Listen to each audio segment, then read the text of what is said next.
Partir.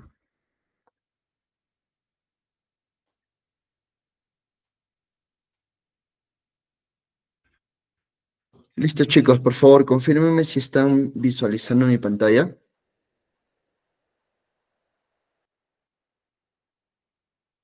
Sí, gracias, Norman, por la confirmación. Listo. A ver, quiero hacer, por favor, un ajuste en relación al índice que hemos visto la primera clase. ¿Y por qué? Siempre buscando mejorar y darles a ustedes un producto unas clases que en realidad les sirva a lo largo de sus, digamos, de la carrera que llevan o de los conocimientos que quieren tener, y sobre todo orientándolo hacia un símil con lo que es metodologías ágiles, ¿ya? Entonces, nosotros lo que vimos en la primera clase es la introducción a la gestión de proyectos, ¿sí?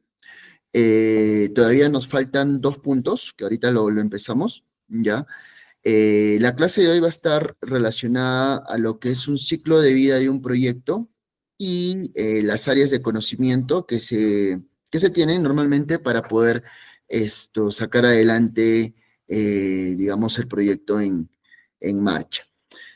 A partir de la tercera clase hasta la última, vamos a revisar las diferentes áreas de conocimiento que justamente nos las sugiere el PMBOK, ¿no? Que es el libro o el estándar en relación a lo que es gestión de proyectos a nivel internacional. ¿Ok? Vamos a revisar lo que tiene que ver con la integración, el alcance, la tercera clase, la cuarta, cronograma y costos, la quinta, calidad, recursos y comunicaciones, y la sexta, riesgos, adquisiciones e interesados. ¿Ok? Ya con ese ajuste nos vamos a donde nos quedamos en la clase anterior. Nosotros vimos de que para sacar adelante un proyecto, para poderlo gestionar de una manera correcta, hay que conocer el entorno del proyecto, ¿no? Y ese entorno del proyecto está generado o básicamente se relaciona a factores que pueden impactarnos positiva o negativamente también, o algunas neutras, en el hecho de que generemos valor. Como ya habíamos mencionado, el tema de generar valor es uno de los principios más fundamentales de lo que es gestión de proyectos, ¿ok? Entonces, ¿dónde nos quedamos en la clase pasada? Revisando lo que son los factores ambientales internos. Estos factores internos, aquellos que podemos controlar, ¿de acuerdo? Van a podernos afectar de una u otra manera en el ejercicio o ejecución del proyecto. Vamos a ver el tema de cultura, estructura y gobernanza, ¿de acuerdo? Ya vimos el tema de seguridad.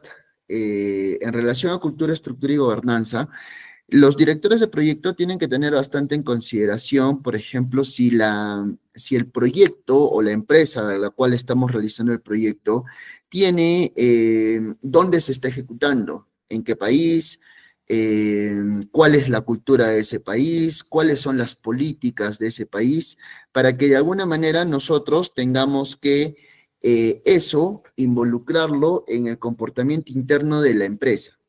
Por ejemplo, la cultura de una empresa, ¿no? ¿Cuáles son sus valores? ¿Cuáles son sus principios? ¿No? ¿Cuál es su organigrama? En base a no estar alejados de lo que nos pide justamente lo que viene hacia adelante, la distribución geográfica.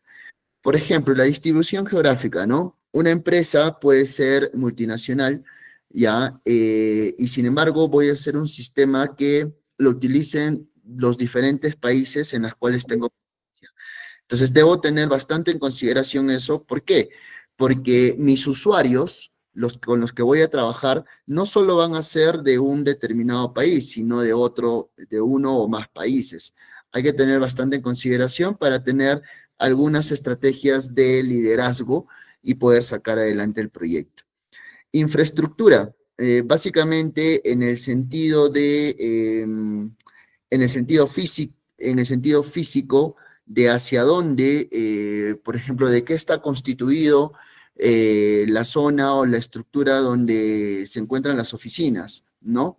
Eso va a ser muy importante para que puedan tener en consideración al momento de poder revisar si ello va a afectar o no en nuestro proyecto. Normalmente eso puede afectar en proyectos, por ejemplo, de ingeniería civil, ingeniería mecánica, proyectos relacionados a ello, ¿no? Software informático, tengo que conocer los sistemas, cómo estos están conformados, para que podamos tener en consideración al momento de revisar si tal vez me voy a integrar con uno o más sistemas, quiénes utilizan esos sistemas, si somos dueños de esos sistemas o si más bien está tercerizado. Todo ello tenemos que tener bastante en conocimiento. ¿Ok?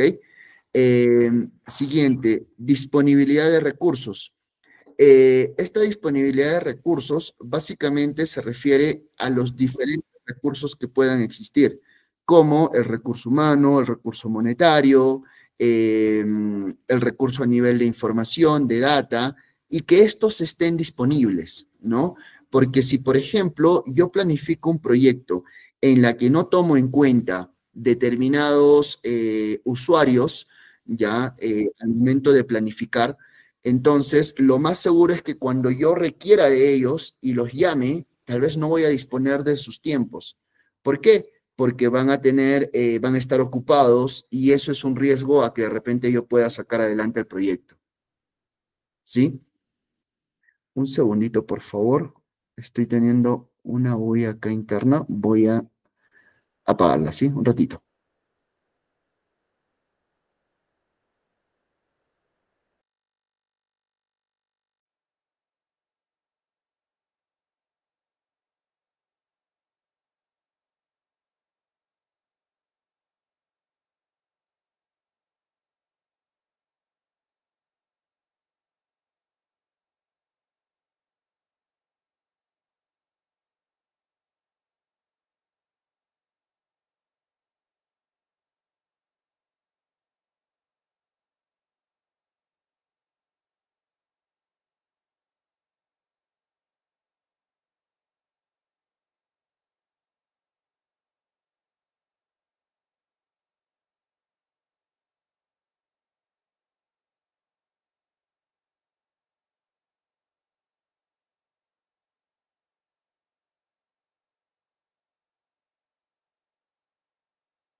Ya, chicos, perfecto. Están haciendo unos trabajos acá en casa y estaban pues incomodando.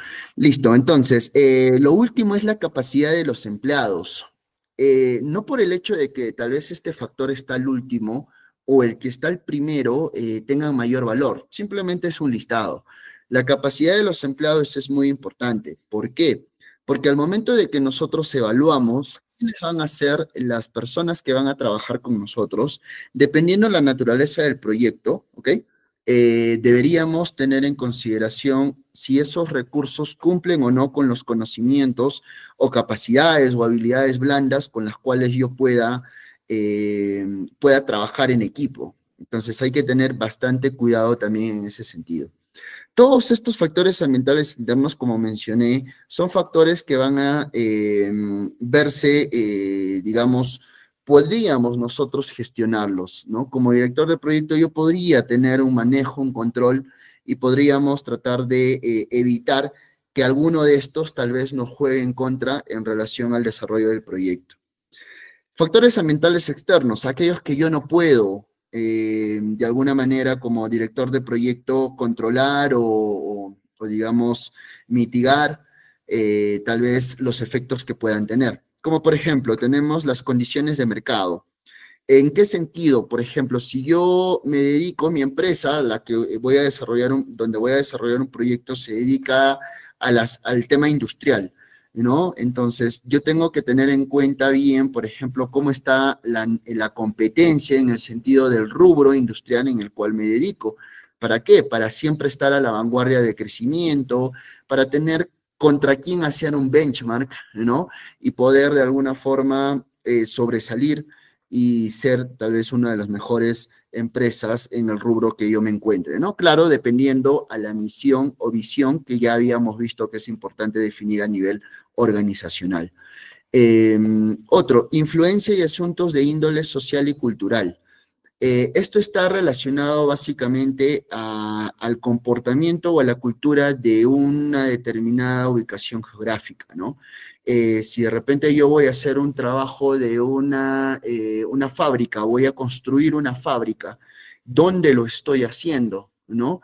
¿Por qué? Porque de repente lo estoy haciendo en una zona donde los pobladores están reacios al tema de la industrialización.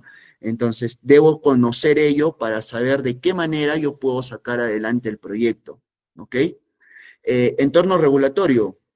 Todas las empresas se rigen por el sistema regulatorio que tiene un determinado país, ¿no? Ya sea para la parte bancaria, industrial, educativa, ¿no? Se manejan mediante temas regulatorios y los proyectos siempre tienen que apuntar a cumplirlos, porque de lo contrario nos podría caer una sanción, por más que entreguemos valor hacia nuestros usuarios internos, pero tarde o temprano, cuando nos hagan auditoría, pues nos podrían sancionar, ¿ok? Luego tenemos bases de datos comerciales. Existen a nivel nacional y también internacional empresas que se dedican a la obtención de data y a la venta de data. Venta de, por ejemplo, cómo van los mercados, cómo va la economía, eh, incluso hay carteras de clientes, carteras de proveedores. Entonces, esa información, si de alguna manera, obviamente, es data íntegra, confiable, ¿no? Y que cumple todos los requisitos para poderlos yo usar, podría adquirirlos y en beneficio de poder sacar, digamos, adelante el proyecto. Investigaciones académicas, sobre todo los institutos, universidades, se dedican en algún momento a sacar, pues, estudios de determinados factores económicos, financieros, políticos, y esos también podrían servirnos para el desarrollo del proyecto. Estándares de la industria, que está relacionado al entorno regulatorio, pero sobre todo va a nivel, digamos, específicamente, no solo político, sino también estándares en un mercado donde hay libre comercio, por ejemplo, cuáles son los estándares, si debo tener un ISO en los temas industriales o algún tipo de certificación para poder seguir operando. Entonces, tendría que estar enterado de cuáles son esos estándares.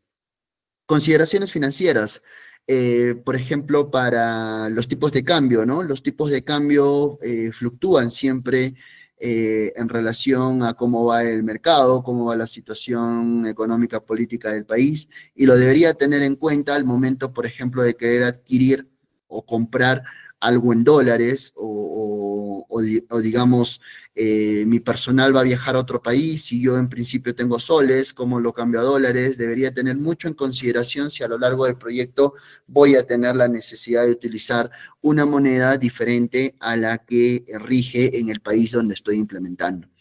Y entorno físico es pues donde se ejecuta el proyecto. Debería considerar, por ejemplo, si es que la zona, cuando voy a hacer una construcción, si la zona donde voy a construir, ¿no? un edificio, por ejemplo, eh, está inmerso a determinados patrones que la municipalidad rige en relación a ese entorno físico, ¿no?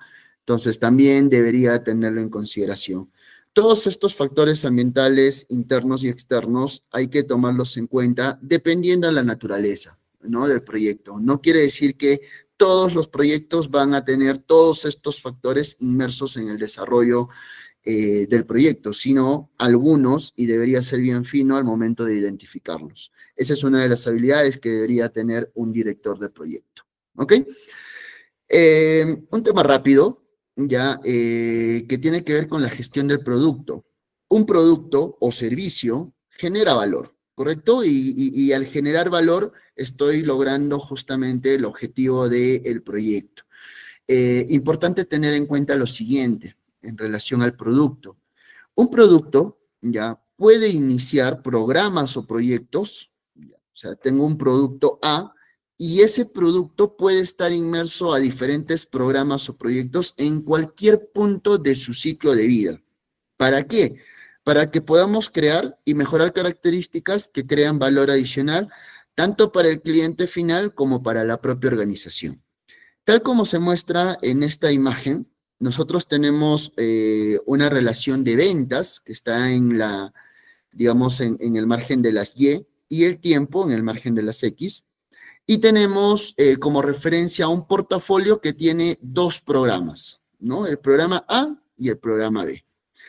El ciclo de vida del producto está inmerso generalmente a 4 fases. La parte de introducción, ¿no? Cuando no existe el producto, voy a recién sacarlo al mercado, ¿no? El tema del crecimiento, cuando está, digamos, en expansión o se está dando a conocer el producto en el mercado. La parte de madurez, donde llega al pico de conocimiento, al pico de ventas, está en su apogeo el producto que estamos circulando en el mercado. Y por último tenemos la decadencia, cuando el producto de repente en algún momento ya no tiene el mismo impacto de antes. Claro de que dependiendo del producto, el tiempo de vida va a ser corto, mediano o largo, ¿no? Pero estas fases referenciales siempre se van a cumplir. Entonces, ¿qué es lo que nos muestra este gráfico? Lo que nos muestra el gráfico es de que, por ejemplo, ¿no? El programa A ya desarrolló 2 proyectos, el proyecto A y el proyecto B, de un producto que es, por ejemplo, un celular, ¿ya? Un celular que partió en principio con un tema llamado un iPod, ¿ya? El iPod fue la parte o el proyecto inicial, ¿ok? Se lanzó al mercado. A partir de ello fue cambiando y se generan nuevas características. Antes el iPod era una pantalla negra, ¿no? En blanco y negro, ¿no? Donde yo podía seleccionar determinadas cosas. Pero luego, mientras fue creciendo, le vimos la necesidad de que esto tenga más características y se comportó tal vez en un celular, ¿no? Que no tiene la tecnología de ahora, pero ya al menos tenía una interfaz que era más amigable, más moderna, de acuerdo y novedoso, de acuerdo para los usuarios, ¿no? Y luego tenemos pues una madurez en el cual ya con sistemas operativos como el Galaxy, el iPhone, ¿no? Cada uno con su sistema correspondiente, pues llegaron al pico del ciclo de vida del proyecto. Y este proyecto, en realidad, que inició en este momento, es un proyecto de revisiones que ya pertenece a otro programa, pero inició en el momento de la madurez del proyecto, del producto, ¿no? Y esto en algún momento, pues hay que retirar algunos productos, algunos celulares que dejaron de circular en el mercado y pues dejaron de tener algún tipo de valor. Y hay proyectos que también de manera progresiva se dedican al retiro o apuntan hacia el retiro de un producto o servicio en el mercado, ¿ya? Porque no es tan simple como que bajarle el switch y ya terminó todo. No, hay que hacer toda una estrategia para sacar del mercado a un determinado producto. Y ese proyecto se dio al inicio justamente del tiempo de decadencia y que pertenecía al programa B. ¿Por qué menciono este esquema? ¿Por qué? Porque el tema de generar valor siempre está inmerso en la generación o desarrollo de proyectos que finalmente van a tener un producto. Y ese producto ya puede tener proyectos y programas a lo largo de todo su ciclo, a lo largo de todo su ciclo de vida. ¿Ok? Eso importante. Ahora, vamos a revisar, disculpen un momentito, no sé por qué. Un segundo. Aquí pasó algo. Gestión. Ya. Vamos a ver el tema de principios, ¿de acuerdo? Y para eso vamos a utilizar lo siguiente. Chicos, hasta el momento, ¿alguna consulta o todo tal vez está claro? por favor, ayúdenme con sus confirmaciones al respecto. Uy.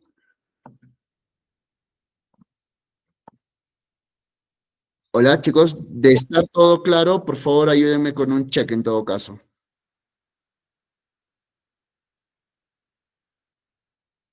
Ah, perfecto. Gracias, Edson, por la confirmación. Seimi, Joyce, gracias por estar conectados. Carito, alzó la mano. Cuéntame, Carito. ¿O de repente era para estar de acuerdo? Ok, voy a asumir que es para que todos estemos de acuerdo. Volvemos entonces a la presentación. Ahora vamos a revisar lo que son los principios. Recuerden que al momento de revisar el PMBOK 7, al inicio les mencionaba en las consideraciones de que se basa en dos libros, ¿no? Se basa en la parte de estándar para proyectos, para la dirección de proyectos. Ahí muestro justo la parte del libro, la parte de la carátula del libro, ¿ya? Y también la parte de fundamentos, ¿no? En este caso, ya hemos revisado la primera parte del estándar para la dirección de proyectos, que venía a ser el tema del sistema de generar valor. Ahora vamos a revisar los principios que figuran en ese libro.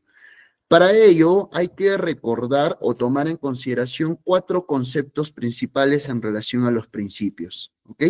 Primero, los principios para una profesión sirven como pautas fundamentales para la estrategia y toma de decisiones. ¿Ya?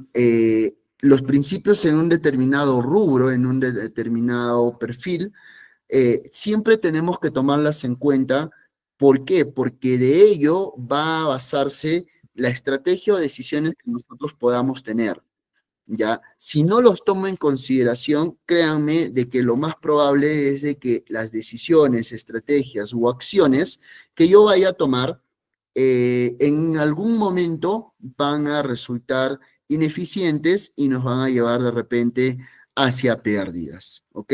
Siempre hay que tomar en cuenta los principios que podamos tener no solo en el área de TI, por ejemplo, ¿no? En el área de gestión de proyectos, en lo que ustedes tal vez tengan como carrera o perfil. Hay que tener muy en cuenta ello. Siguiente, los principios no son de naturaleza prescriptiva, están concebidos como para guiar el comportamiento de las personas. ¿A qué se refiere con ello? No son de naturaleza prescriptiva. Esos principios no caducan. Esos principios más bien toman más fuerza. ¿De acuerdo? Toman más fuerza, toman mayor importancia y van a servirnos para que podamos guiar el comportamiento de todas las personas a lo largo digamos, a lo largo del ciclo de vida de un proyecto, ¿ya? Porque como vimos anteriormente, todos los que participan en un proyecto, que son los stakeholders, ¿de acuerdo? Deben cumplir con estos principios, no solo el director del proyecto, todos, el equipo debe cumplir esos principios. Asimismo, los principios básicamente son internamente coherentes, es decir, ningún principio contradice a otro, aunque en la práctica pueden superponerse. ¿Qué quiere decir ello? Ahorita vamos a revisar cuáles son esos principios, ¿ya? Pero ni un principio es mejor o peor que otro, ¿ya? Por eso dice de que son coherentes, todos son coherentes internamente y no se contradicen, pero en la práctica podían superponerse, porque dependiendo la naturaleza del proyecto, van a haber principios que toman mayor relevancia, pero no porque el resto no lo tiene, sino que por la naturaleza se superponen a otros, ¿ya? Pero no es porque es más importante en general. Para el proyecto me va a servir que ese principio lo tengamos muy, muy, muy en cuenta, porque de ello depende el objetivo, cumplir los objetivos del proyecto, ¿ok? Y por último, los principios enumerados no tienen un orden específico, que está relacionado al anterior, ¿no? Por más de que en el PMBOK está enumerado del 1 al 12, son 12 principios, ello no quiere decir nuevamente de que el primer principio justamente tenga mayor relevancia que la que está en el orden 12. Simplemente es una enumeración, ¿de acuerdo? Entonces, ya teniendo consideración de a quién se refieren con los principios, vamos a revisar estos. Primero, ya debemos, los directores de proyecto, prácticamente contar o ser un administrador diligente, respetuoso y cuidadoso. ¿A qué se refiere con ello? Esto está relacionado al principio de administración. ¿De qué manera yo tengo que administrar, digamos, el proyecto como tal? Tengo que ser respetuoso con todos, tengo que tener cuidado de los recursos que uso, porque recuerden que el administrador o el director de proyecto maneja o gestiona recursos de diferente tipo, ¿no? Ya habíamos mencionado recurso humano, debo ser muy cuidadoso cómo gestiono el recurso humano que estoy a cargo, el tema presupuestal, a nivel de dinero, ¿no? Cómo manejo yo ese recurso a lo largo del proyecto, ¿no? Eh, También temas como las políticas, por ejemplo, debo tener cuidado en cómo voy a poner en marcha determinadas políticas. ¿Ok? Ese es el primer principio y está sobre todo abocado al administrador. Segundo, el director de proyecto debe generar o crear un entorno colaborativo del equipo del proyecto. Eh, Esta parte toma cada vez más relevancia, porque normalmente hasta hace pues unos 4 o 5 años, ya antes de que el tema de agilidad tome mayor importancia, lo que normalmente se acostumbraba es que el director del proyecto prácticamente era responsable de todo, o sea, de gestionar el proyecto, inclusive de ser un product owner o líder de usuario, de tener que planificar y poner en ejecución determinadas partes del desarrollo del proyecto. Entonces, eso lo que hacía era se manejaba un proyecto de una manera poco democrática. Era más digamos, era más personal, o sea, la persona, el director, lo manejaba desde su propia perspectiva y solo hacia el final del proyecto, pues daba a conocer cómo ha sido, digamos, el resultado o el trayecto del proyecto, lo cual generaba un gran riesgo. Era por eso que normalmente los proyectos tenían en primera instancia un resultado negativo. ¿Ok? Entonces hay que generar entornos colaborativos. Para esto ya hay muchas estrategias, ¿no? Por ejemplo, existen metodologías como el design thinking, donde todos pueden co-crear de una manera, digamos, en igualdad de condiciones, ¿no? Siendo creativos, participando, los focus group, ¿no? Entonces, hay ya una serie de entornos donde yo ya puedo hacer que todos participen en el proyecto. Tercer principio, involucrarse eficazmente con los interesados. Para yo lograr el segundo, ya, para conseguir que mi entorno sea colaborativo, yo debo involucrar a todos los stakeholders de una manera eficaz. ¿Eficaz en qué sentido? Que no solo los interesados estén dentro del proyecto por estar, sino de que estén dentro del proyecto, pero participando hacia conseguir objetivos en conjunto. ¿De acuerdo? Eso debo lograrlo a base de qué? A base justamente del primer punto, siendo diligente, siendo respetuoso, teniendo una comunicación fluida, clara y de confianza. Eso va a hacer que mis interesados de alguna manera estén involucrados, pero de manera eficaz. Enfocarse en el valor, que fue todo lo que vimos en la clase pasada y al inicio, ¿no? Que era un sistema de entrega de valor. Todo proyecto tiene que enfocarse hacia la entrega de valor. Esta parte es importante por lo siguiente. Chicos, por ejemplo, ¿ya? Imagínense que yo soy director de un proyecto, ¿ya? Al inicio del proyecto yo dije, ¿saben qué, chicos? Doy a conocer mi plan de trabajo y digo, este proyecto va a ser de un año. Va a costar $30,000, ¿de acuerdo? Y el objetivo es hacer un sistema contable, ¿ok? Perfecto. Llega fin de año y lo cumplí. cumplí el presupuesto, no me pasé ni un sol, hasta inclusive de repente hubo un ahorro, no me pasé ni un dólar, disculpen, sino ahorré. Perfecto, buen indicador si me voy a basar solo en el cumplimiento de presupuestal. A nivel de tiempos, dije un año y lo saqué en un año, no me pasé, ¿ok? Y cumplí ese también indicador de gestión. Perfecto.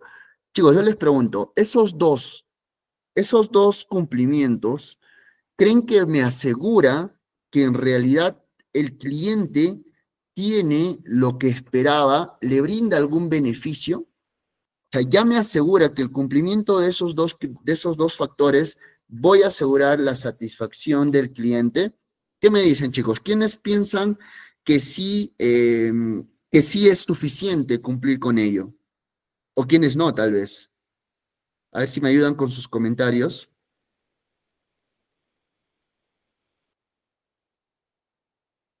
Chicos, los leo, por favor. Tratemos de participar para ver si en realidad estamos entendiendo esos conceptos o necesitamos afinarlos. Repito la pregunta. Si estoy en un proyecto, ¿ok? Y yo al inicio del proyecto dije, voy a cumplir estos dos indicadores. Voy a sacar el proyecto en un año y voy a gastar $30,000. Llega a final de año, cumplí el presupuesto, cumplí el tiempo, ya. Con ellos dos ya aseguré que en realidad estoy entregando el valor que quiere el cliente o no es suficiente ello. ¿Qué opinan?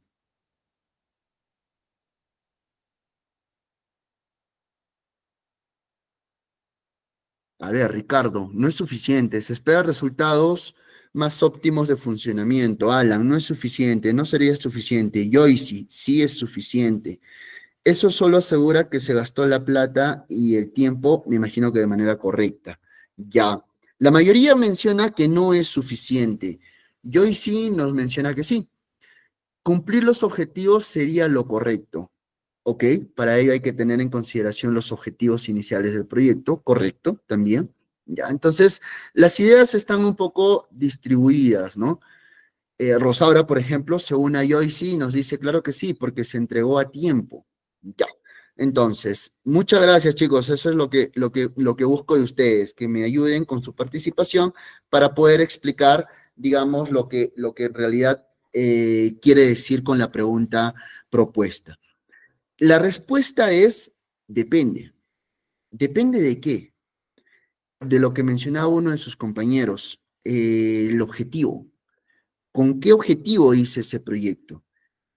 Si yo como objetivo solo puse que voy a cumplir, sacar adelante este producto sin importarme lo que tenga el producto, pero en un año y con $30,000, cumplí el objetivo. ¿Sí? No habría ningún problema, lo cual es muy poco común, porque yo no busco desarrollar un producto en base a un proyecto, ¿ya?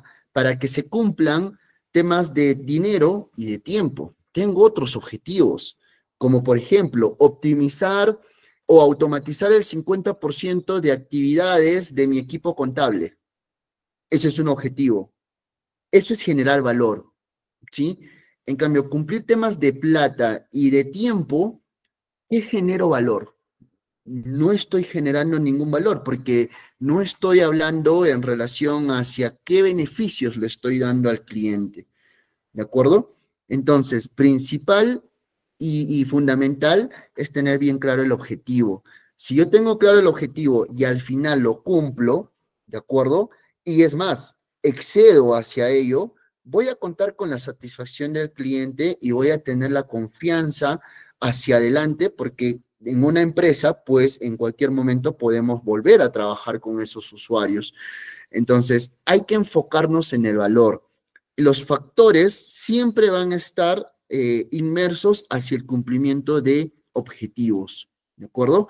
Entonces, el tema de dinero y tiempo no es suficiente en principio, a no ser que alguien eh, eh, haya definido como objetivo simplemente gastar en un determinado dinero y en un determinado tiempo, lo cual es poco probable que se definan objetivos en ese sentido. ¿Ok? Vamos al quinto principio. Reconocer, evaluar, responder a las interacciones del sistema, ¿ok? Acá vemos ya una pequeña introducción a poder, digamos, enfrentarnos hacia el comportamiento de nuestro entorno, ¿de acuerdo? Entonces, yo tengo que reconocer, estar siempre pendiente de cómo está nuestro contexto. Y si hay algo que nos impacta, tengo que evaluar qué tanto me va a impactar. De repente no es algo que me impacta, ya es algo pues más externo y no tiene que ver con mi proyecto, pero tengo que estar alerta y tengo que saber responder, cómo reacciono hacia aquello que pueda afectarme, ¿no? O tal vez identificar una oportunidad. Identifico una oportunidad y puedo tal vez sacarle provecho a ello y, digamos, ponerlo en marcha en el trayecto de la ejecución del proyecto, ¿ok? El 6, demostrar comportamientos de liderazgo, ¿no? Fundamental. Por eso cuando, por ejemplo, buscan en el mercado laboral a un project manager o a un director de proyecto, te piden como habilidad blanda principal la capacidad de poder liderar, ¿no? Liderar básicamente no es solo gestionar, ¿no? Es ser parte del equipo y lograr que los demás también sean parte del equipo. ¿Mediante qué? Mediante estrategias diversas, como por ejemplo, ya lo que se ha ido mencionando al inicio, ¿no? Una comunicación asertiva, siendo empático, siendo frontal, siendo honesto, apoyando, también siendo parte tal vez del equipo operativo, no porque soy el director del proyecto, soy más que aquella persona que de repente se dedica a documentar determinadas funcionalidades del sistema. No, somos iguales, un trato transversal, horizontal, ¿no? Entonces, ese comportamiento de liderazgo es indispensable. Luego, adaptación en función del contexto. Conversa mucho con el 5. ¿Por qué? Porque, por ejemplo, si yo estoy desarrollando el proyecto, ¿de acuerdo? Estoy desarrollando un proyecto y en ese momento, ¿ok? En ese momento suscita cualquier factor interno o externo que hace que lo avanzado, de repente yo estoy a 6 meses de proyecto, el proyecto es de un año, suscita algo, ya, de repente pues, no sé, el tema del proveedor, ya, el proveedor me falla, ¿ya? Si el proveedor me llega a fallar, ¿qué hago? Entonces puede pasar lo siguiente, que todo lo ganado en esos 6 meses se venga abajo, ¿ya? Retroceda 3 meses, de repente voy a contratar a otro proveedor y ese proveedor me dice, ¿sabes qué? Lo que ustedes han ido ejecutando no tiene sentido y te sugiero hacer esto. Entonces, de repente reduzco hacia la fase de análisis. Y si reduzco hasta esa fase, en teoría es una pérdida. ¿Qué hago en ese momento? Tengo que saberme adaptar, saber recibir el impacto, ¿ok? Y tomar algunas acciones inmediatas o de muy corto plazo que me ayuden a enfrentar ese impacto. Me adapto, ¿de acuerdo? Lo otro, incorporar la calidad en los procesos y los entregables, muy relacionados al tema de el cumplir objetivos. ¿Por qué? Porque, por ejemplo, ¿ya? Yo puedo entregar, viene al momento de relevar un requerimiento contable y me dice, quiero ingresar, digamos, o sea, que dentro de un formulario exista la funcionalidad de ingresar, por ejemplo, las cuentas contables, ¿de acuerdo? Es lo que me pide el usuario. Perfecto, yo tengo que entregar o darle un formulario donde el usuario pueda colocar o ingresar su cuenta contable. ¿Qué pasa con ello? Yo puedo mostrarle un formulario donde exista un botón, ¿de acuerdo? Que diga insertar y abajo que pueda poner una cajita de texto blanca, simple, y donde ahí digita la cuenta contable y al momento de poner insertar, pum, se inserta la cuenta. Pregunta, ¿estoy cumpliendo el objetivo del proyecto, de la funcionalidad? La respuesta es sí, sí lo estoy cumpliendo. Pero pregunta, ¿estoy entregando un producto, un proceso de calidad? Ese término de calidad es muy amplio, ¿ya? La calidad va a depender de quienes lo evalúan, pero también de determinadas consideraciones o inclusive hoy en día existen algunos temas que aseguran la calidad, como por ejemplo los ISOs, el tema ITIL, no sé si han escuchado, ITIL me ayuda a asegurar la calidad de un producto tecnológico, ¿ya? Entonces, basado en ello, yo tendría que de repente no hacer solo eso, sino poner un formato correcto, hacerlo un poco interactivo, no hacerlo tan monótono, ¿no? Y poder entregar un producto de calidad. La calidad siempre tiene que estar presente.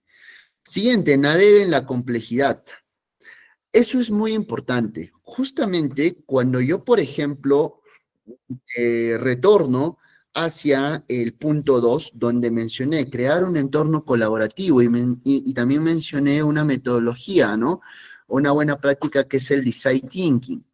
En ese design thinking se reúnen básicamente en una mesa común donde hay una pizarra y todos podemos participar en el mismo nivel. Nos volvemos creativos, ¿ya? Y justo en esa creatividad, lo que se les pide a todos los participantes es que traten de pensar, como se le dice en el mundo tecnológico, fuera de la caja. O sea, algo que de repente inclusive suene que, oye, eso es imposible, ¿no? Es demasiado complejo. Pero créanme que cuando se identifican cosas similares, ¿ya? Podemos hacer cosas excepcionales. ¿Ya? Justo esa frase está en el PMBOK. Cosas diferentes, cosas complejas, me ayudan hacia buscar cosas excepcionales, que de alguna forma me ayudan a poder yo siempre estar inmerso hacia lo complejo. Y esa complejidad funciona desde la propia mentalidad o incluso en la ejecución de algunos factores internos o externos que puedan afectarnos. Puede ser algo tan complejo y yo tengo que tener toda la capacidad de poder sacar adelante el proyecto a pesar de ello. Siguiente, optimiza la respuesta a los riesgos. La gestión de riesgos, que es un área de conocimiento, que vamos a verlo, si mal no recuerdo, en la penúltima clase, es un tema también amplio. Gestionar correctamente los riesgos, créanme de que me apunta hacia el éxito de mi proyecto. Esos riesgos, de alguna manera, al momento de gestionarlos desde una fase inicial, yo puedo tener dos estrategias. Una estrategia que es de mitigación y otra que es de contingencia, ¿ya? Esos dos criterios los vamos a revisar a profundidad cuando veamos el área de conocimiento correspondiente, ¿ok? El 11, adoptar la adaptabilidad y la resiliencia. Esto conversa obviamente con el punto 7, ¿no? Pero ya va hacia un paso más. Nosotros nos quedamos en que me adapto ante cualquier momento desfavorable, ¿no? Lo recibo el impacto y en base a eso defino estrategias para no quedarme ahí. Eso es adaptarme, ¿ok? Me adapto, estoy en ese proyecto de 6 meses, el proveedor viene y me dice, ese proyecto de verdad tenemos que retroceder en la fase y en teoría pareciera que retrocedí, ¿ya? Y si no tengo otra, tengo que aceptarlo. Pero eso no debería significar de que ya todo está perdido, sino tengo que ser resiliente. Resiliente quiere decir de que tomar ello, transformarlo y salir adelante, sacar adelante. Por ejemplo, tengo que tener la capacidad de ir hacia mis stakeholders, comunicarles lo que ha pasado, pero conversar desde un sentido negativo, no, sino un sentido positivo, que voy a identificar las oportunidades de mejora, las fortalezas y las voy a explotar. Porque no necesariamente una mala noticia significa que todo está perdido, sino significa de que puedo encontrar oportunidades que me ayuden a salir adelante, inclusive tal vez por otro camino. ¿Ok? Tengo que ser resiliente. El otro, permitir el cambio para lograr el estado futuro previsto. ¿Por qué esto está en el 12? En el PMBOK quinta edición, ¿ok? No existía este. pero este ya se colocó porque justamente el tema de las metodologías ágiles nos involucran en un ambiente o en un contexto de constante cambio, ¿ya? Todo hoy en día está cambiando y el hecho de que algo cambie no quiere decir que voy a retroceder, que está justamente alineado con el principio anterior. El tema del cambio es una oportunidad.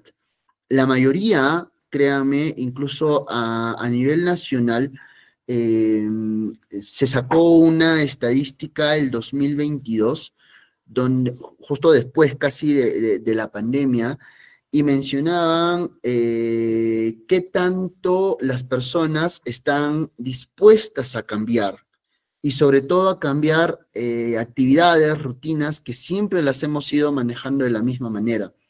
Y solo el 7% de la población, una población más o menos que fue de 5.000 personas, ya en Lima, solo fue en Lima, estaba reacia claro, fue el 8%, me estaba equivocando con otra encuesta. El 8% solo estaba dispuesto al cambio, ¿ya? El 50% decía que no, que por nada cambiarían cosas que ellos vienen realizándolo día a día. ¿Por qué? Porque les daba miedo que funcione mal y puedan perder, ¿ya? Y el 42% decían, tendría que evaluarlo, ¿no? Ese 42% que decía tenía que evaluarlo, es probable normalmente de que no acepten el cambio, si no estén en la parte de que no voy a cambiar. Entonces, es una alerta de que a nivel país, por ejemplo, y es un indicador de por qué de repente como país no crecemos en diferentes aspectos, porque no cambiamos, no nos retamos, ¿no? Y no queremos hacer cosas nuevas que de repente nos ayuden a tener objetivos más exitosos. Así que mi mensaje final de este slide es invitarlos siempre al cambio. ¿Evaluado, analizado? Sí, pero no tengan miedo de realizarlos. ¿Ok? Listo, terminando ahora sí lo que teníamos pendiente en el en relación al primer tema, nos adentramos en el segundo, que es el ciclo de vida de un proyecto y las áreas de conocimiento. Primero vamos a ver a qué se refieren con ciclo de vida de un proyecto. Vamos a revisar, vamos a hacer una comparación entre proyectos tradicionales y ágiles en relación justamente al ciclo de vida de un proyecto y por último las áreas de conocimiento. ¿De acuerdo? Chicos, al final del primer tema, quisiera preguntarles si hay alguna consulta o todo bien.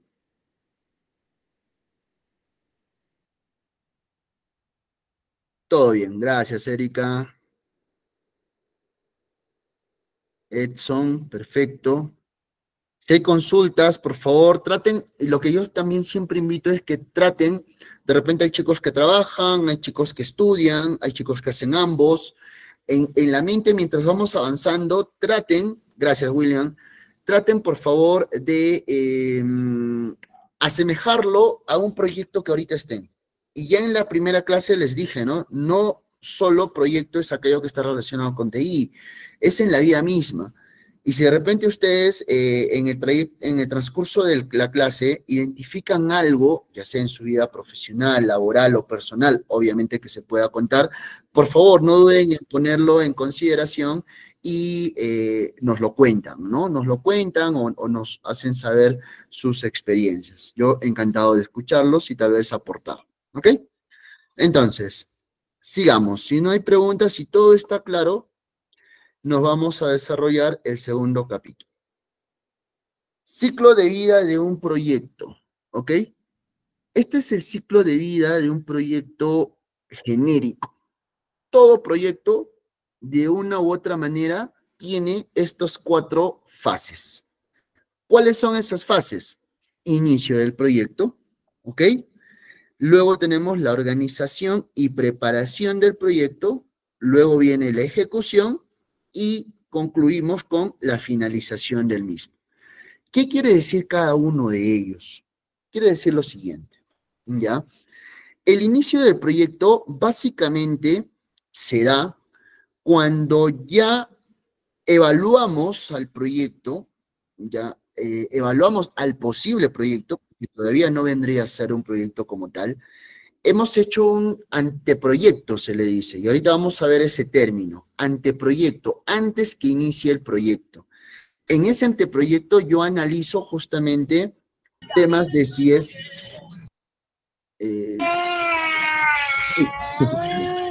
por favor, ayúdenme con su audio.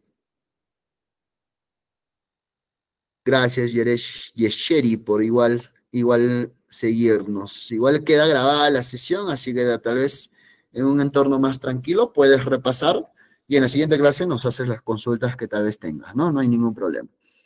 Listo, entonces, en el anteproyecto, como mencionaba, yo evalúo si el proyecto es viable o no, en todos los sentidos que podamos considerar, como por ejemplo, tema presupuestal, tema del alcance, tema de eficiencia, si estamos cumpliendo eficiencias.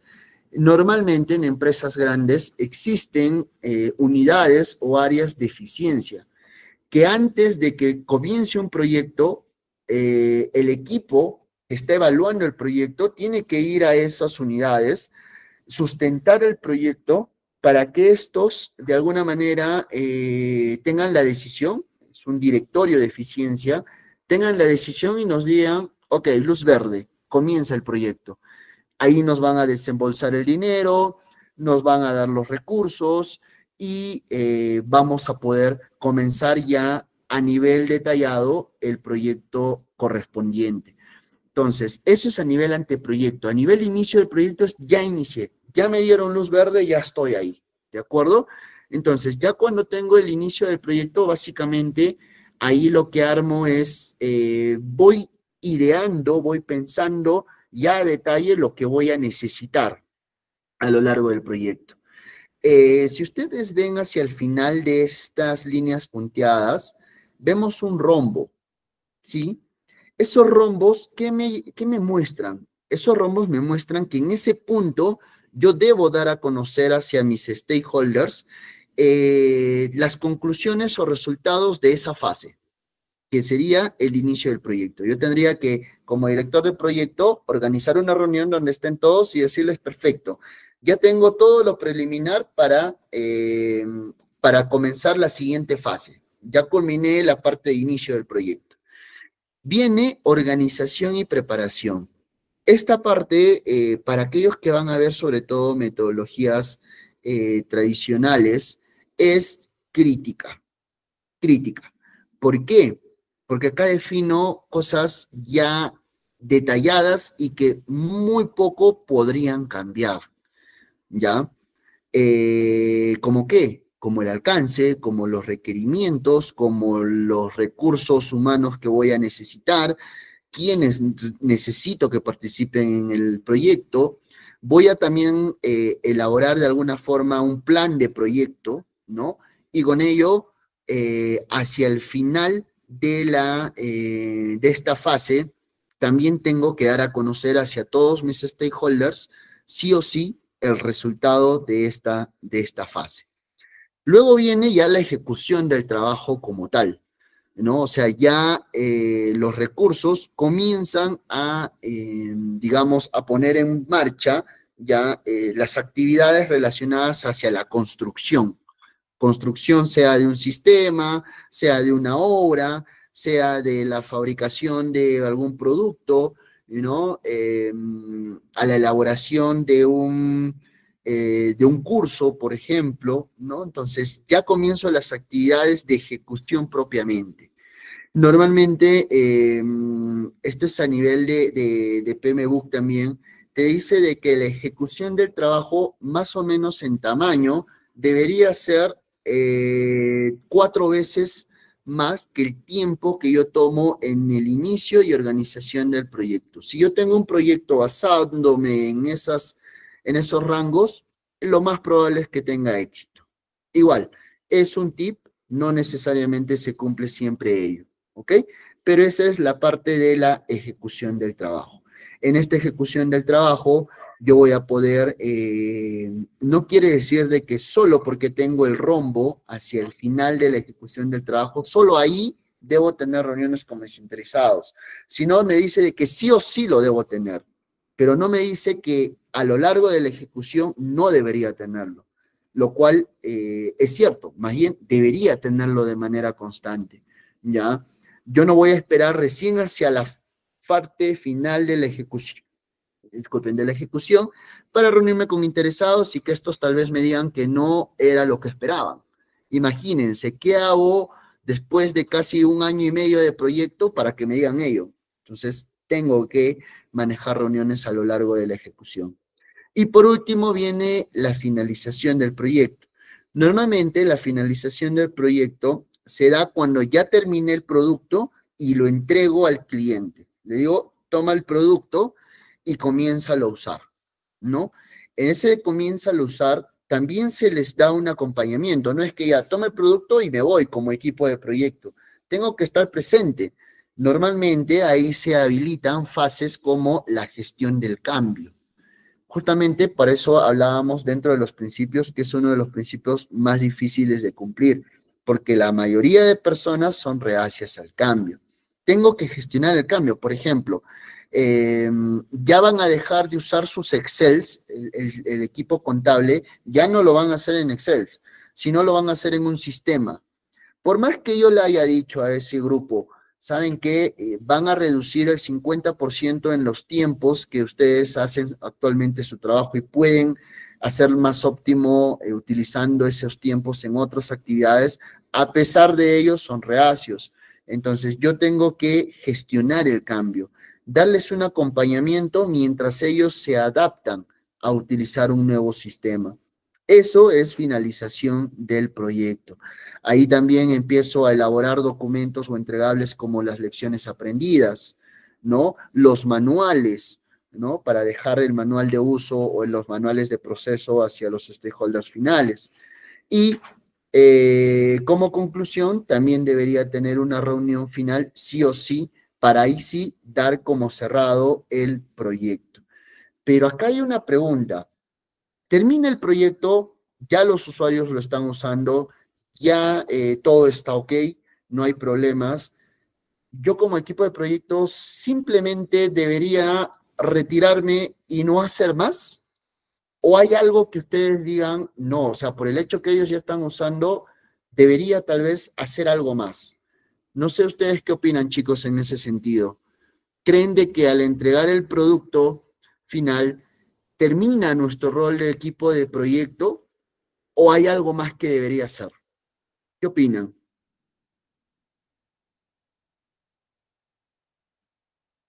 Chicos, ¿me ayudan con sus comentarios, por favor? No termina ahí, ok, hoy sí. ¿Qué actividad más consideras que se debería utilizar o que se debería ejecutar? ¿Alguien que de repente tenga alguna noción? En efecto, voy mencionándote que no termina ahí. Creo que debería tener un seguimiento ya, ¿ok? ¿Algo más, tal vez, otra idea? Gracias, Joyce y Ricardo, siempre por ahí ayudarnos con sus comentarios. ¿Alguien más? Análisis y supervisión. ¿De acuerdo? Estamos alineados en que no termina ahí, ¿cierto? ¿Y por qué no termina ahí? No termina ahí por lo siguiente, ¿ya? Como equipo de proyecto, yo debo hacer la transferencia, ¿ok? Obviamente, si estoy desarrollando un proyecto tecnológico, por ejemplo, y están utilizando el sistema contable, yo como director de proyecto, de repente tengo un analista de procesos, analista de mejora continua, mi equipo de desarrollo, no vamos a estar toda la vida, ¿ya? Del producto inmersos en el mismo proyecto con los usuarios. Tenemos que ver otros proyectos, pero lo que tengo que hacer una vez que pasa todo ello es transferir. ¿A quién le transfiero? Va a existir una unidad tecnológica.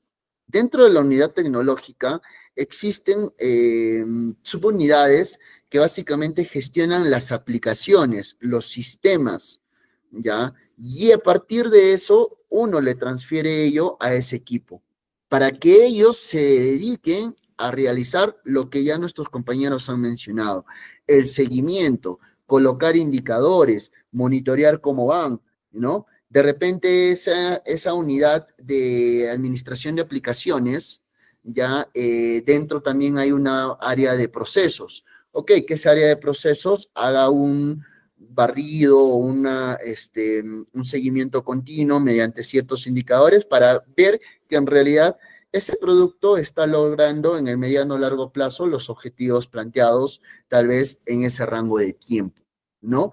Entonces, como equipo de proyecto, nosotros concluimos al momento de transferir ese proyecto. Y normalmente, ¿quién lo hace? El director de proyecto, ¿no? Y dependiendo de la naturaleza, tal vez va con su encargado de la arquitectura de soluciones, con el encargado de la arquitectura de infraestructura, ¿no? Que han participado en el proyecto para que ya el equipo de administración de aplicaciones tenga el proyecto y ellos sean los que están a cargo a partir de ahora del uso correspondiente y tal vez de identificar mejoras o recibir consultas, ¿no? Ahí termina para el equipo de proyecto, digamos, su participación. Obviamente, después de ello, no vamos a cerrar la puerta totalmente y decir, no me pregunten nada. No, siempre hay que ser empáticos, ¿no?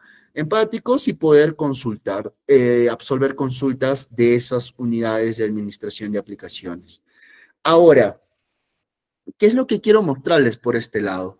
Justamente aquí en este ciclo de vida del proyecto ya colocamos una fase adicional al inicio, que era el anteproyecto, que era lo que les iba comentando. Este anteproyecto, ¿y por qué no está en la primera parte? Se preguntarán, ¿no? ¿Por qué de frente no revisamos esta lámina? Normalmente el anteproyecto no se consideraba una fase del proyecto, ¿ya? El anteproyecto se consideraba sí una actividad, pero que no era parte del proyecto, que no participaba el equipo del proyecto, el director del proyecto. Normalmente el director del proyecto ya lo asignaban cuando le daban luz verde al proyecto como tal en un directorio de eficiencia. Pero ya desde la sexta o quinta edición, de acuerdo, del PMBOK, ya el anteproyecto sugieren que sea parte del ciclo de vida, ¿ya? Y que ya el director del proyecto esté desde ese momento. ¿Por qué? Porque desde ese momento, como ahí se muestran un flujo de trabajo, por ejemplo, en la parte inferior, va a ayudar y acompañar desde el primer momento hacia los usuarios a evaluar sus necesidades. Normalmente las necesidades que tienen los usuarios lo tienen casi a ojos cerrados, créanme. ¿Ya? A ojos cerrados, ¿en qué sentido? Se les ocurre hacer algo y lo quieren hacer. No la evalúan, no la analizan. Simplemente dicen, quiero hacer esto. ¿Ya? Pero en esa evaluación de las necesidades, si el director de proyecto participa desde ese momento, va a poder no cuestionar, sino ayudar a afinar esas necesidades y que tengan relación hacia qué, hacia la misión de la empresa, hacia el cumplimiento de los objetivos de la empresa, que estén dentro de un portafolio y que al estar dentro de un portafolio están destinadas a ejecutar determinadas estrategias. Entonces, esa es la importancia de que se participe desde ese momento como director de proyecto. Hoy en día, muy pocos lo hacen, ¿ya? Pero es lo sugerible, ¿ok? Una vez que ya las necesidades están claras, ya tenemos todo bien evaluado, abro mi caso de negocio. Este caso de negocio va a conversar con mi plan de gestión de beneficios. Yo tengo que sustentar qué beneficios voy a tener, qué valor voy a brindar. Si no entrego eso, créanme de que su directorio de eficiencia les va a denegar el proyecto. Ese caso de negocio debe tener todo ello incluido. ¿Cuáles son el beneficio? ¿Cuál es el valor agregado? A nivel macro, a nivel no tan detallado, debería decir más o menos el proyecto va a costar $30,000 y va a tener como retribución anual de $10,000. Obviamente eso no está cerrado y pintado en piedra, porque cuando yo ya inicie el proyecto, lo organice y prepare, ahí recién voy a tener cifras y montos exactos, ¿ya? También en esta parte del anteproyecto, por ejemplo, se empieza una fase que se dice el due diligence, ¿ya? ¿Qué quiere decir due diligence? El due diligence normalmente funciona para proyectos que vamos a ejecutar con terceros, con proveedores, ¿ya? Entonces, yo ya armé mi caso de negocio, ya me reuní con el director de eficiencia, no, antes de reunirme con el director de eficiencia y ya teniendo mi caso de negocio, yo tengo que abrir el due diligence. ¿En qué sentido? Buscar proveedores, ¿ya? Buscar proveedores y cotizar para tener propuestas. Y en base a las propuestas, no solo económicas, sino ahí tengo que evaluar muchas cosas en el due diligence. ¿Qué metodologías van a usar? ¿Cuántas personas van a usar? ¿En qué tiempo lo van a hacer? Prototipos, cómo más o menos va a mostrarse el resultado final. Todo ello, una vez que yo ya tengo, por ejemplo, una terna de proveedores, culmino el due diligence y a esos 3 proveedores les digo, de acuerdo, voy a pasar a directorio de eficiencia y ahí vamos a elegir con quién vamos a trabajar. Ahí termina el anteproyecto, ¿ok? Ya definiendo quién va a ser el proveedor y ya con el go de eficiencia y con todo claro a nivel de las necesidades. Ojo, las necesidades no son igual que los requerimientos. Las necesidades es una vista grande de lo que, valga la redundancia, necesito, ¿ya? En cambio, los requerimientos ya son detallados de lo que tengo que hacer para cumplir esa necesidad. Esos son requerimientos, ¿ok?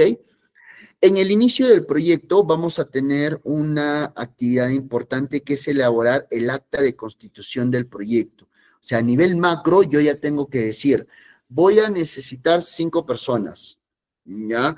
2 de desarrollo, 1 de procesos, un director de proyecto y una persona que realice pruebas, ¿no? Que sea parte del QA, ¿de acuerdo? Entonces, y más o menos va a tomar pues un año. ¿Ok? El objetivo del proyecto es el siguiente, ¿no? Las necesidades relacionadas a qué objetivos empresariales se están apuntando, ¿de acuerdo? ¿Cuál va a ser el valor agregado?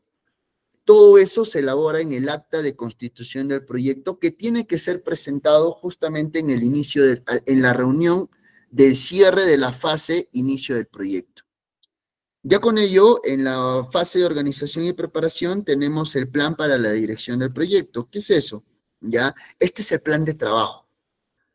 Ya organizándome, ya preparando, ya teniendo bien claro ahora sí las fechas, ya los tiempos, las personas, ya no solo 5 personas, sino ya sé quiénes son esas personas, distribuyo las diferentes tareas, ¿ya?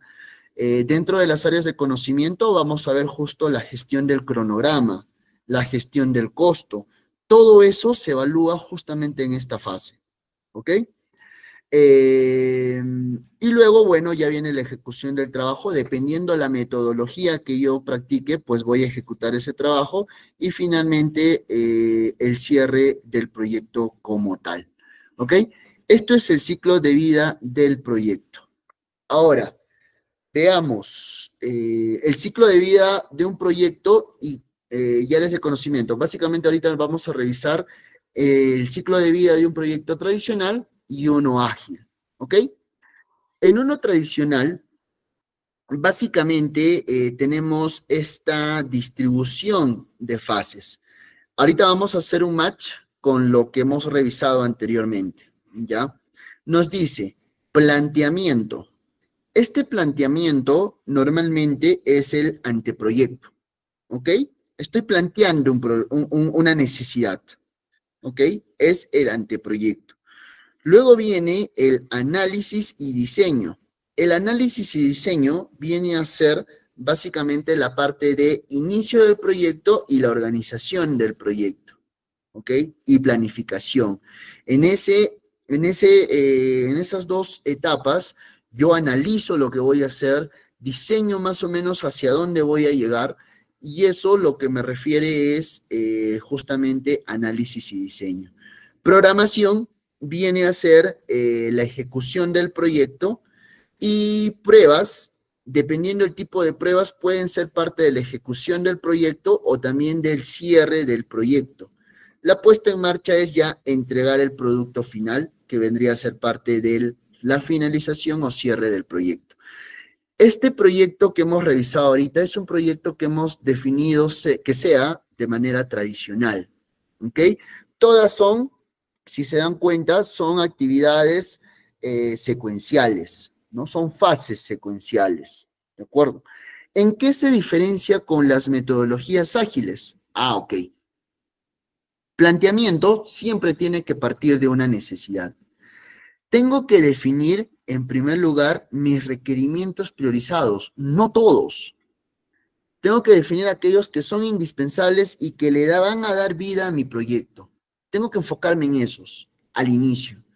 Luego de ello, ya viene la ejecución. Y la ejecución se basa en un concepto de iteración. Es decir, yo voy afinando a lo largo del proyecto los requerimientos que necesito para finalmente sacar adelante el producto final. En esa iteración yo puedo ir entregando valor, no esperar hasta el final. Esa es la gran diferencia. Yo no espero hasta el final, como en el tradicional, para entregar un producto, sino yo puedo estar entregando. Digamos, mi sistema contable tiene 3 pantallas, ¿ya? Tiene la pantalla de registro de cuentas, tiene la pantalla de cuadre de cuentas y tiene la pantalla de reportería, ¿ya? De repente, yo en 2 meses le digo, voy a tener el producto final de utilizar, registrar las cuentas contables. Le hago ver al cliente y le digo, ya puedes irlo utilizando, ¿sí? Te va desde ahorita a servir para que realices esa actividad y ya no lo hagas de manera manual. Ahí tu usuario va a decir, oye, perfecto, ¿ya? Pasan 2 meses más, yo le doy la pantalla de cuadrar caja. También va a decir, ya lo puedes usar. Entonces, no esperemos hacia el final.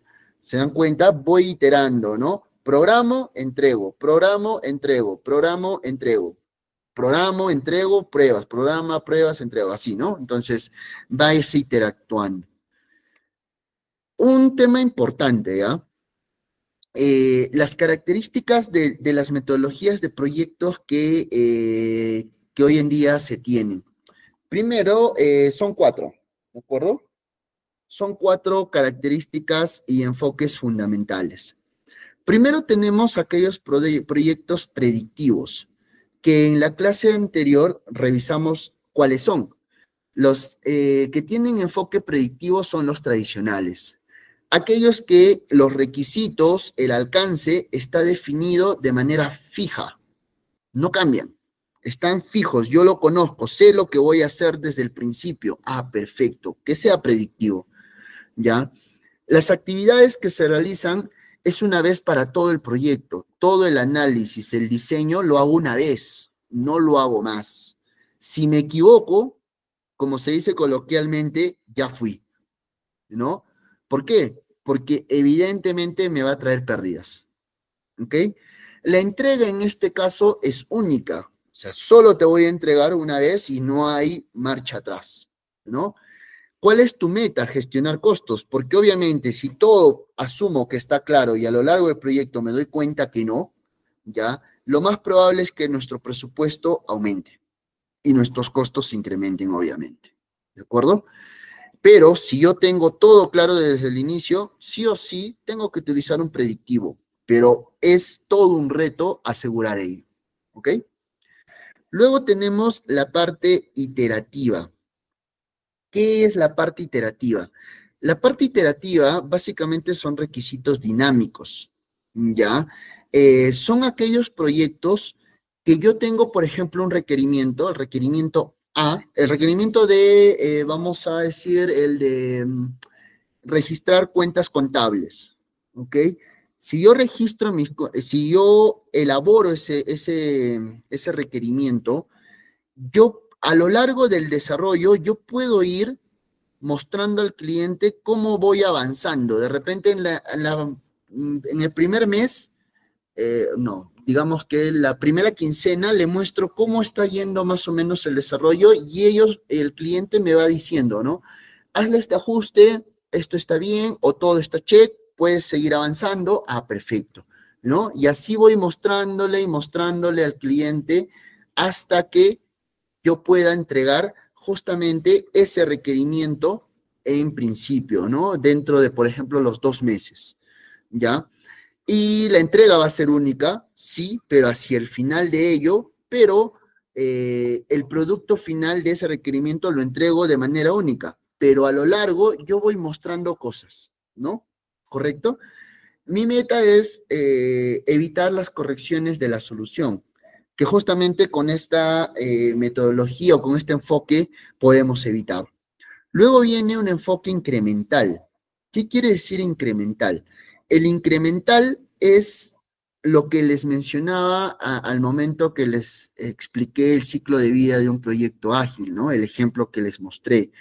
Yo voy distribuyendo mis entregables en pequeños tiempos. ¿Para qué? Para que el usuario pueda irlo usando. ¿Eso qué me va a ayudar? A tener más eficiencia en relación a velocidad. Ya puede entregar cosas más rápidas, ¿ya? Y que generen valor, siempre que generen valor, ¿ok?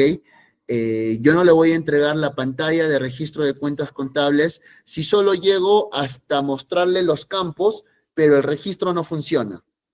No, no hay ningún sentido, no me genera valor, ok, está bonito tu pantalla, está todo interactivo, todo amigable, pero finalmente no funciona lo que yo quiero, entonces no me genera valor.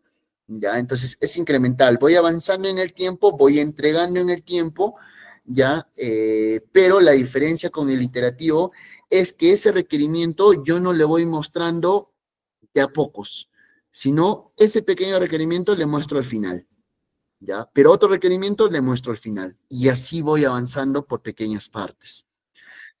Ágil, ¿qué es ágil? Ágil es la unión de iterativo e incremental. ¿Ya? Son requisitos dinámicos y básicamente yo voy yendo poco a poco, ¿no? De la mano con el usuario, mostrándole y finalmente cuando termino se lo entrego. Luego, nuevamente, voy al siguiente requerimiento o al siguiente historial de usuario, ¿no? Avanzo y se lo entrego. Así. Entonces, eso es lo que se le llama hoy en día agilidad. No figura en este cuadrito, pero existe el enfoque híbrido. ¿Qué quiere decir el enfoque híbrido? El enfoque básicamente es la unión o la adaptación de más de uno de estos enfoques. ¿Puedo yo gestionar proyectos que tengan un enfoque predictivo y a la vez ágil? Por supuesto, ¿ya? Hoy en día, por ejemplo, yo tengo una cartera de proyectos que veo en el trabajo de más o menos 10 proyectos. De esos 10 proyectos, 8 son híbridos, ¿ya? 8 son híbridos y 2 sí son ágiles, pero ni uno tengo actualmente de forma que sea solo predictiva. Lo híbrido es a veces lo más recomendable. ¿Por qué? Porque me ayuda a tener un orden, pero a la vez me ayuda a adaptarme, ¿ya? Entonces, es a veces importante conocer cómo yo adapto, ¿no? O tomo lo mejor de cada enfoque para poner en ejecución mi proyecto, ¿ok? Entonces, eso es lo que tiene que ver con el ciclo de vida de un proyecto. Eh, Chicos, ¿alguna pregunta en relación al ciclo de vida de un proyecto? ¿Todo claro? Por favor, ayúdenme con su check si todo está bien. A ver, ahí hay un ejemplo. José mencionó, el tren eléctrico está basado en un proyecto tradicional o ágil. Hasta donde yo he tenido información de ello, José, está basado en un enfoque híbrido, ¿ya? Que evidentemente tiene sus problemas, ¿ya? Pero está basado en un enfoque híbrido, sobre todo híbrido, ¿por qué? Porque para la puesta, digamos, ese ejemplo que tú acabas de mencionar es muy importante, ¿ya? Porque aquellos proyectos que, por ejemplo, está en juego la integridad, la salud, ¿no? Esos proyectos sí o sí deberían ser ágiles, deberían. ¿Por qué? Porque yo no voy a esperar hasta entregar el producto final y que luego, ¿qué pase? Pase que ya le entregué el producto final, empieza a funcionar y a las 2 semanas existe un problema. Y finalmente, pues se desborra el tren y hay un accidente y hay muertes. ¿no? Yo en esos casos no debería usar una metodología tradicional porque hay un riesgo alto de que yo pueda tener errores. Entonces, una metodología ágil es lo más importante, ¿no? Va en ese sentido, José. El resto, tal vez tiene un ejemplo o alguna consulta.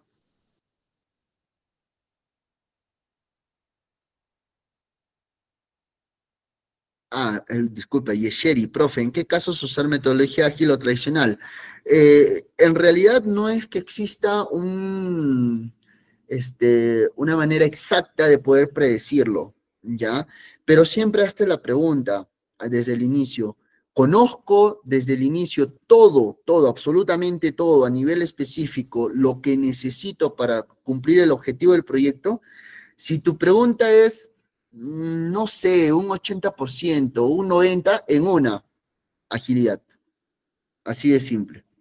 Pero si tengo y puedo responder, sí, totalmente seguro, no va a cambiar, hazlo en una metodología tradicional, ¿ya? Si yo veo de que, por ejemplo, de mis 10 requerimientos, 4 las tengo bien claras, 4 requerimientos las tengo bien claras, pero las 6 creo que las voy a ir afinando. Puedo hacer una metodología híbrida, un enfoque híbrido, ¿no? Donde para la primera parte utilice una tradicional y para la segunda una ágil. Me va a ayudar ello a sacar adelante el proyecto. Entonces, depende del análisis de cada uno.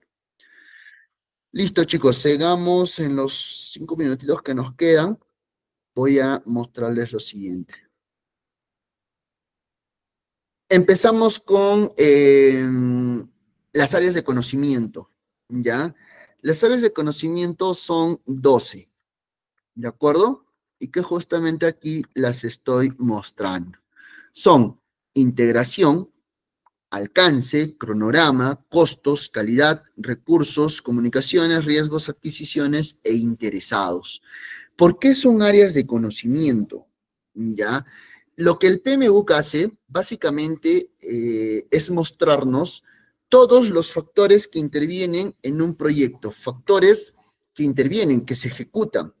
No son como los factores ambientales que solo hay que tomarlos en cuenta, a pesar que de repente no los utilice. Acá sí o sí los voy a utilizar. De una u otra manera, no hay uno de estos áreas de conocimiento que no se ejecuten en una metodología tradicional. Solo voy a dar un contexto rápido, porque en las siguientes clases vamos a entrar a detalle de cada una de estas, ¿ya? Integración, básicamente es que todas las áreas de conocimiento, alcance, cronograma, costos, calidad, recursos y el resto, estén integrados, conversen entre ellos, porque no puede vivir el alcance sin estar conectado con calidad. No, no puede. Todos tienen que estar integrados desde el inicio, desde el anteproyecto incluso, ¿de acuerdo? Alcance, definir en qué va a consistir de manera específica, detallada y única los requisitos, los requerimientos de mi proyecto. Cronograma, que está referido a tiempos, ¿no? Armar un cronograma, armar un Gantt, diagrama de Gantt, ¿no? Que es donde tú muestras cómo van a ir las fases del proyecto. Costos, temas presupuestales, ¿no? Temas de los CAPEX, OPEX, ¿no? No sé si han escuchado esos términos. CAPEX, OPEX, básicamente son aquellos gastos que se hacen para inversión o aquellos gastos que son de manera continua, que siempre los voy a hacer, ¿no? Calidad, un producto de calidad, asegurar que el producto final sea de calidad y que obviamente todo mi proceso de proyecto, todo el ciclo de vida del proyecto también sea de calidad. Los recursos, ¿cuáles son todos los recursos que voy a usar? Las personas, ¿no? El equipo del proyecto propiamente, de quiénes va a estar constituido.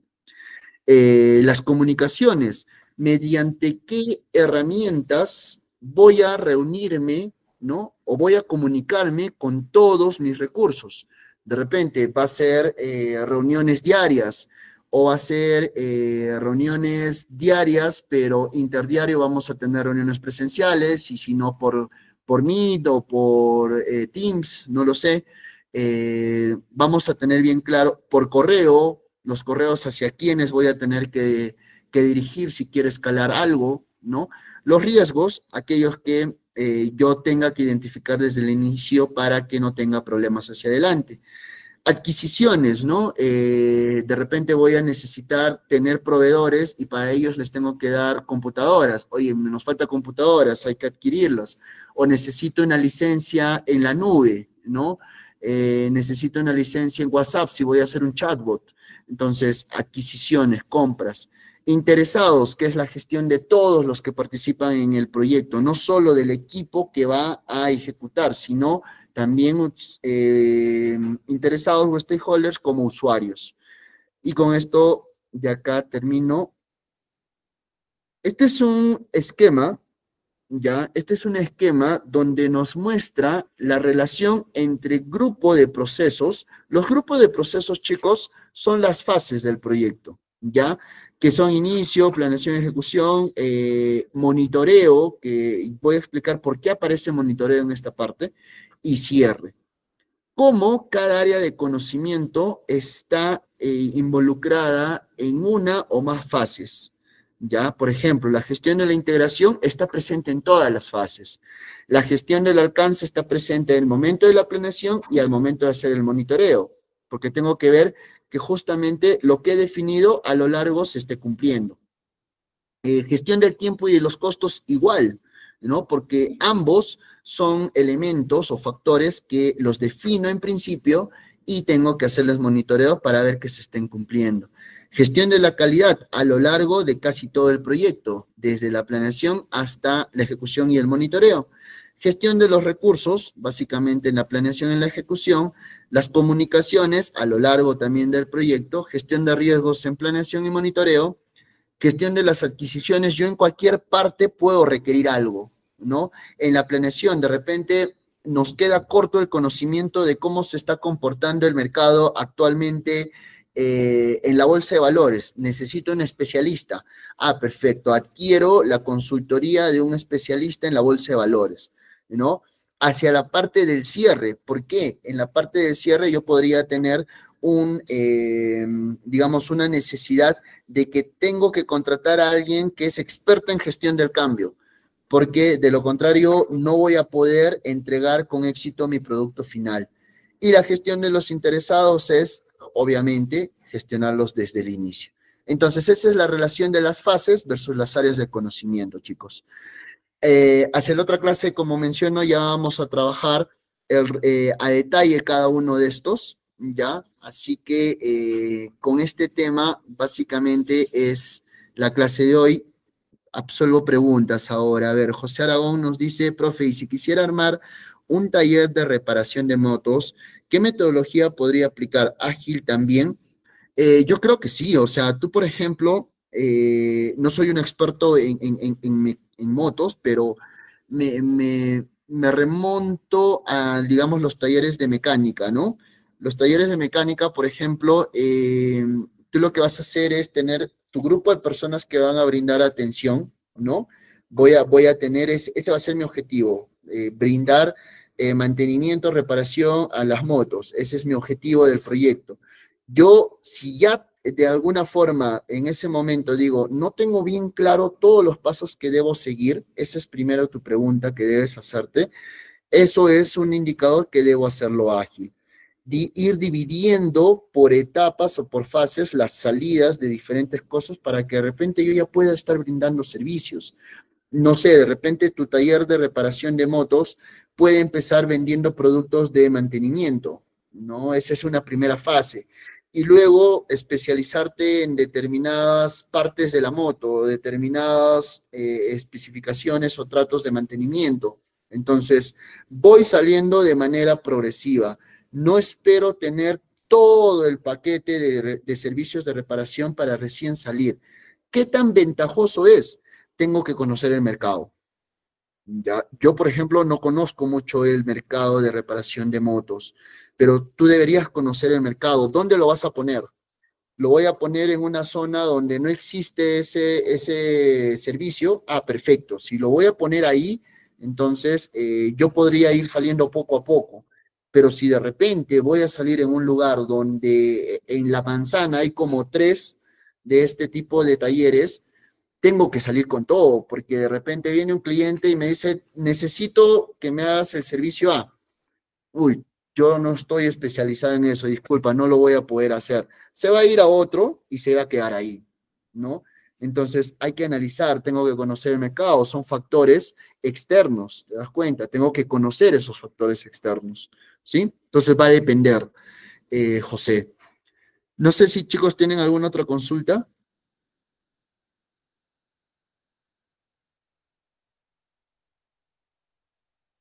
Entendería que no. Si todo está claro, no hay ninguna consulta, ayúdame con sus checks, por favor. Perfecto. Listo, gracias Edson, Alan, José. Que bueno, que todo esté claro. Para terminar, solo mencionarles algo. Este tema de gestión de proyectos es muy amplio, ¿ya? El PMBOK tiene como casi 750 hojas. Estamos tratando de, en estas 6 clases, resumir lo máximo posible. Así que van a disculpar si de repente nos pasamos unos minutos, sobre todo a Sandrita, que seguro ahí ahorita me va a llamar la atención. Pero creo que sirve y gracias más bien por acompañarnos hasta estos minutos adicionales. Así que conmigo hasta el viernes, por favor, ¿sí? Muchas gracias por su atención, chicos. Sandra.